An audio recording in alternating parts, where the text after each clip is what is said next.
Hello， 大家好，我是兜兜。距离黑山要塞不远处的小山峰上，萧炎、海波东和嘉刑天等人并排而立。没多久，身着黑衣、乔装打扮后的美杜莎便带着蛇人族的强者前来会合。这次暗杀按照计划是由萧炎和美杜莎潜入城中，寻找机会击杀焰落天和木兰三老。若是他们的行踪被发现，或者是暗杀失败，埋伏在外的海波东等人便会带人前去接应。到时候要是还有机会，就把那几个家伙灭掉；实在不行，就全都先行撤退。这个时候的加玛帝国承受不起他们几个有太大的损伤。萧炎目光和美杜莎对碰了一下，发现美杜莎偏开头后，萧炎只能苦笑一声，率先带着联盟强者飞出去。之后，美杜莎才带着蛇人族的强者紧跟而上。三国联军暂时驻扎在离黑山要塞仅仅只有100多里的边境城市。萧炎一行人潜行在距离城市不远的一处小山坳中，将小医仙给自己的玉片捏碎后，萧炎拍拍手，现在只等天黑了。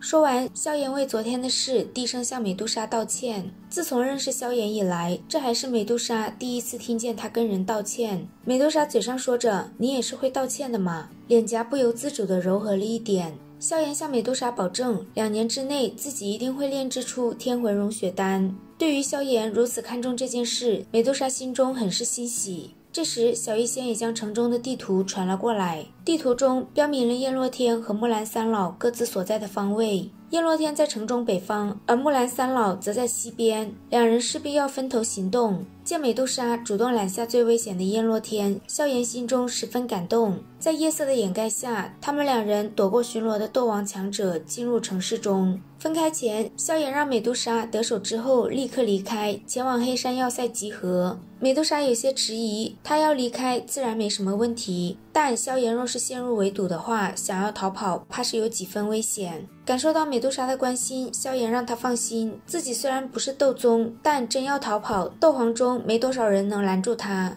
深夜，莫兰谷的营地中依旧是灯火通明，防御森严。不过毕竟没有斗宗强者坐镇，萧炎十分轻松地就接近了营地中心，而美杜莎已经直接出现在了焰落天所在的房顶上面。此时的焰落天正开心地和美女们寻欢作乐。美杜莎屈指轻弹，一缕细小却异常浓郁的七彩能量凝聚在她的指尖。她并未立刻行动，而是等待着最好的时机，给焰落天来一个绝杀。帐篷中的木兰三老正围在一起为彼此疗伤。10来分钟后，虎头人长老的伤势恢复了一些，但想要痊愈，只能等谷中将6品丹药送来才有可能。等到木兰谷的精锐到来，到时候他们再联合金焰宗，定要将萧盟杀得血流成河不可。另外2人连连点头，这次若是无功而返，木兰谷还有何脸面立足？突然，一道尖锐的声音响彻整个营地。木兰三老脸色大变，连忙将身受重伤的虎头人长老护在身后。全身包裹在银色光芒下的萧炎闪电般的闯了进来。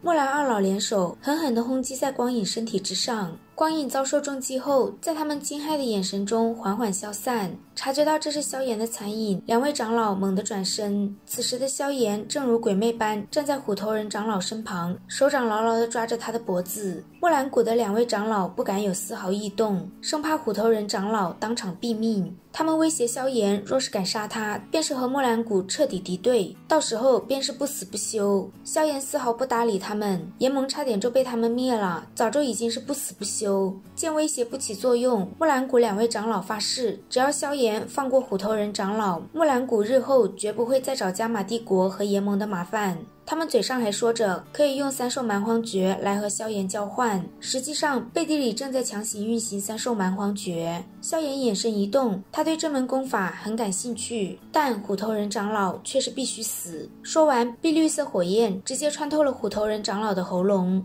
木兰谷的2位长老顿时眼眶欲裂，失去了虎头人长老，3兽蛮荒诀便无法施展。木兰谷也失去了震慑帝国内其他势力的实力。愤怒的2人怒吼着，定要将萧炎挫骨扬灰。整个营地中的强者顿时爆射而出，将萧炎死死地锁定。这里加上木兰2老，就足足有5位斗皇强者，他们联手，即便是萧炎也得暂避锋芒。但现在所有退路都被堵死，萧炎根本没地方避，只能硬闯。他狠狠地掰断虎头人长老的手指，取下纳戒往怀里一塞，萧炎一拳打爆一名拦着他的斗王强者，拼命地冲向营地外，但却被一名斗皇强者拦住了一下下。就这一下下，木兰二老就冲了过来。虽然萧炎暂时将他们两人击退了，可木兰谷毕竟人多势众。就在萧炎准备再度施展火莲时，美杜莎出现在他面前。看到萧炎浑身的鲜血，美杜莎顿时流露出一股杀意，她会让那两个老家伙付出代价的。随后她让萧炎先走，自己断后。萧炎走后，美杜莎迅速来到木兰二老面前。没有了三兽蛮荒诀，他们两人连美杜莎一击都接不下。美杜莎当着木兰谷众多强者的面，将木兰二老手指上的纳戒扯下，然后朝着营地之外而去。一出营地，美杜莎就看到了等在半空中的萧炎，而这时金焰宗的强者也快追了过来。美杜莎一把抓住萧炎的手臂，带着他消失在夜空之中。在他们俩刚出城时，一股磅礴的气息从毒宗所在的方位弥漫，发现追不上后，这股气息又不甘地迅速撤回。萧炎和美杜莎见并无追兵，都松了口气。他们和海波东等人会合后，萧炎从怀里的纳戒中得到了三兽蛮荒诀的其中一份，可惜只有一份，即便得到了也没什么作用。就在他摇头遗憾时，美杜莎拿出自己得到的2枚纳戒，让萧炎在里面找找有没有剩余的2份。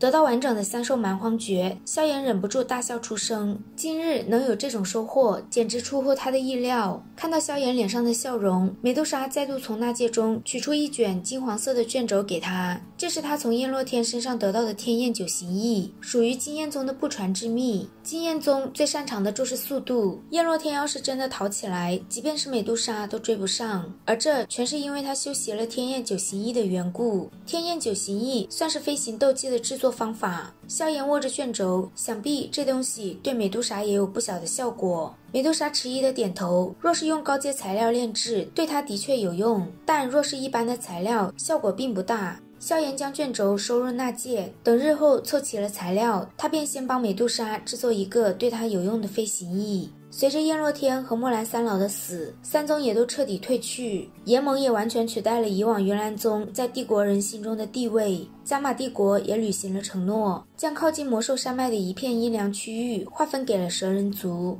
好啦，今天的视频结束了，如果喜欢，欢迎大家点击订阅关注，我们下集再见，拜拜。